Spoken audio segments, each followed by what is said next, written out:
नमस्कार, आप देख रहे हैं द ऑटरिंग और आज बात चाइना में चल रही डेट क्राइसिस की। ये फोटोज़ जो आप अपनी स्क्रीन के ऊपर देख रहे हैं, चाइना की एवरग्रैंड कंपनी के बाहर होम ओनर्स की प्रोटेस्ट की है।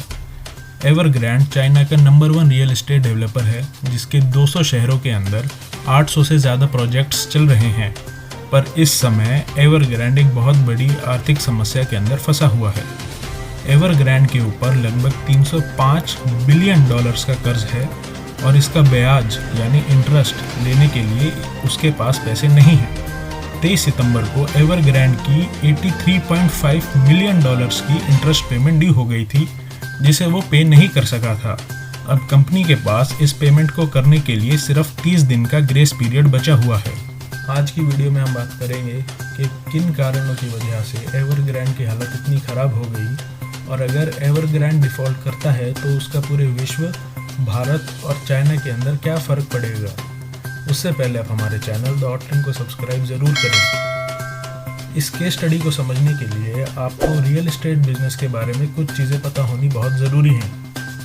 पहली बात कि रियल एस्टेट एक बहुत ज़्यादा कैपिटल इंटेंसिव बिजनेस है और ये कैपिटल 3 जगह से आता है।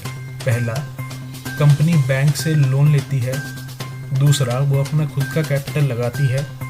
और तीसरा, जो होम बायर्स होते हैं उनसे बुकिंग का अमाउंट लिया जाता है। कंपनियां जो लोन बैंक से लेती हैं उनके ऊपर उन्हें रेगुलर इंटरेस्ट पे करना होता है, जिसके लिए कंपनी के पास कैश इनफ्लो अच्छा होना चाहिए। हो सकता है कि कंपनी प्रॉफिट में तो है पर उसके पास कैश का अच्छा रिजर्व नहीं है, जिसकी वजह से उसे इंटरेस्ट देने में दिक्कत आ सकती है। रियल एस्टेट प्रोजेक्ट्स के अंदर इन्वेस्टमेंट को रिकवर होने में बहुत ज़्यादा टाइम लग सकता है। जितना लंबा प्रोजेक्ट होता है उतना ही ज़्यादा उसके डिफ़ॉल्ट का रिस्क होता है। अब आते हैं एवरग्रैंड के केस पर। एवरग्रैंड का ट्रैक रिकॉर्ड काफ़ी सॉलिड था, पर एवरग्रैंड ने अपने बिजनेस का रैपिड एक्सपेंशन डेट लेकर किया। ये एक्सपेंशन इलेक्ट्रिक कार्स के बिजनेस के अंदर आकर, एक नई फुटबॉल टीम को खरीदकर और एक नए स्टेडियम को बनाकर किया गया। 2017 में चाइनीज़ गवर्नमेंट की न्यू डेट पॉलिसीज़ को इंट्रोड्यूस किया गया। इन्हें 3 रेड लाइंस भी कहा जाता है। इनके अंदर 3 कंडीशंस होती हैं। पहली कि लायबिलिटी टू एसेट रेशो 70% से कम होना चाहिए। दूसरी, नेट गियरिंग रेशो 100% से कम होना चाहिए। और तीसरी, cash to short term debt ratio 1:1 से ज़्यादा होना चाहिए। जो कंपनियां इन तीनों कंडीशंस को सेटिस्फाई करती हैं वो अपने डेट को एनुअली 15% बढ़ा सकती हैं। जो कंपनियां 2 कंडीशंस को सेटिस्फाई करती हैं वो 10% बढ़ा सकती हैं। और जो कंपनियां सिर्फ एक कंडीशन को सेटिस्फाई करती हैं वो सिर्फ 5% अपने डेट को बढ़ा सकती हैं। अगर कोई कंपनी इनमें से किसी भी कंडीशन को सेटिस्फाई नहीं करती है तो वो अपने डेट को और नहीं बढ़ा सकती है, यानी कंपनी और कर्जा नहीं ले सकती है। चाइनीज़ गवर्नमेंट ने ये कदम अपनी इकोनॉमी से फॉरेन डेट को कम करने के लिए, प्रॉपर्टी मार्केट के अंदर स्पेकुलेशन घटाने के लिए, हाउस प्राइसेस को कंट्रोल करने के लिए और रियल एस्टेट मार्केट को स्टेबल बनाने के लिए उठाए। एवरग्रैंड इनमें से किसी भी कंडीशन को सेटिस्फाई नहीं करता, यानी वो अब और ज़्यादा डेट नहीं रेस कर सकता है। कोविड-19 की वजह से प्रॉपर्टी सेल्स कम हो गई हैं। कंपनी के एग्जिस्टिंग और नए प्रोजेक्ट्स भी डिले हो गए हैं। कंपनी के नए इन्वेस्टमेंट वेंचर्स भी कुछ खास सक्सेसफुल नहीं हुए हैं। और रेगुलर इंटरेस्ट पेमेंट की वजह से कंपनी का कैश रिजर्व बहुत ज़्यादा कम हो गया है। इन सभी कारणों की वजह से कंपनी की हालत इतनी ख़राब हो चुकी है कि कंपनी के सारे प्रोजेक्ट्स को सस्पेंड कर दिया गया है, यानी उन पर काम होना अब बंद हो चुका है। होम ओनर्स को उनके घर नहीं दिए जा रहे हैं। कंपनी के सप्लायर्स की पेमेंट भी रोक दी गई है और कंपनी के एम्प्लॉयज़ का भविष्य के बारे में भी कुछ कहा नहीं जा सकता है। अगर एवरग्रैंड अपने आप को दिवालिया घोषित कर देती है तो इससे चाइना पर क्या असर पड़ेगा। चाइना की इकोनॉमी का 25% हिस्सा रियल एस्टेट है और एवरग्रैंड रियल एस्टेट इंडस्ट्री का सबसे बड़ा प्लेयर है।